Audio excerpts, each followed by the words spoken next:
Hi, everyone. Welcome back to ECSD Teaching Mama. Many of you and your admin teams have been asking me, how can I change my gradebook to better reflect the evidence of learning that's happening during remote learning? The weightings we had in our gradebooks prior to school closures might not make sense now that we are in this type of environment.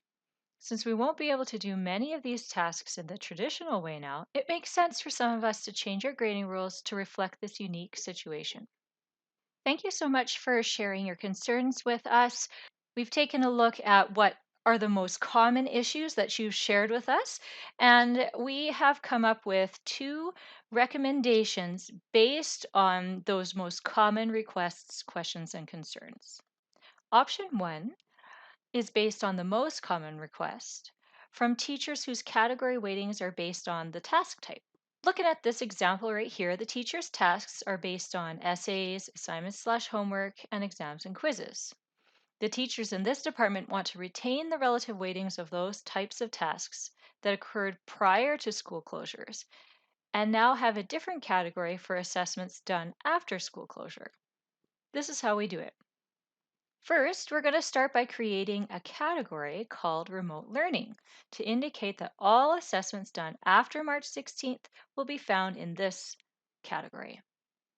We need to make sure that the remote learning category is applied to only the courses that will use it, in this case, English 30-2.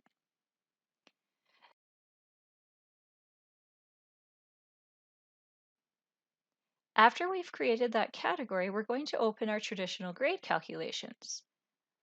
We're going to add that new remote learning category to our traditional grade calculation, and then we're going to adjust the weight next to it so that in combination with the other categories that are there, the overall percent weighting of that new category, the remote learning category, is about 75% because that's about the percentage of the semester that was remaining at the beginning of school closures.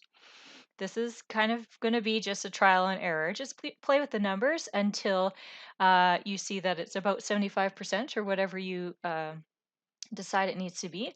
And this is going to allow you to retain the categories and the relative weightings prior to school closures while allowing for the appropriate remote learning adjustments.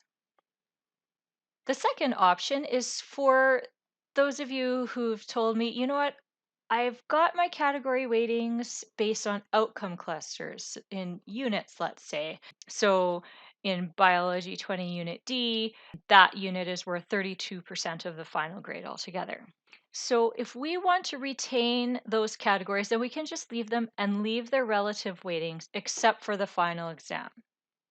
There's been direction from Learning Services Innovations that final exams or final assessments, if you choose to still give one, it will not comprise more than 10% of a student's grade. So we can change that weighting so that the percentage there is a maximum of 10%.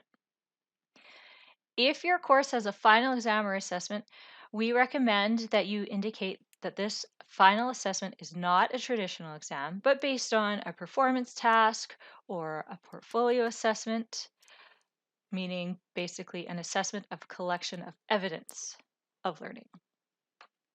It's very important for us to remember that whatever you decide, it is imperative that every teacher who changes their grading rules or their traditional grade calculations communicates that with their students and includes a note at the top of their class description that should begin something like this.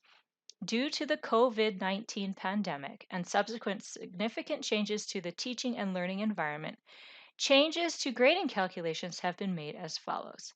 And then you can explain that as I've shown you here. In the end, as we all work together in this very new and interesting environment, we need to remember that assessments will need to become more of a qualitative task and not quantitative, meaning we're not going to be looking so much for calculating the right answers and counting up all the right answers and finding out how many you got right versus how many you got wrong. We're looking at quality of responses. And don't forget, in the notes below, you'll find a document to help guide you in making these changes. And a second document about what assessment should be looking like during the remote learning time. All right, that's it for today, folks. Again, thank you so much for all the hard work you do, and do give us a call at LSI if you have any questions. Take care.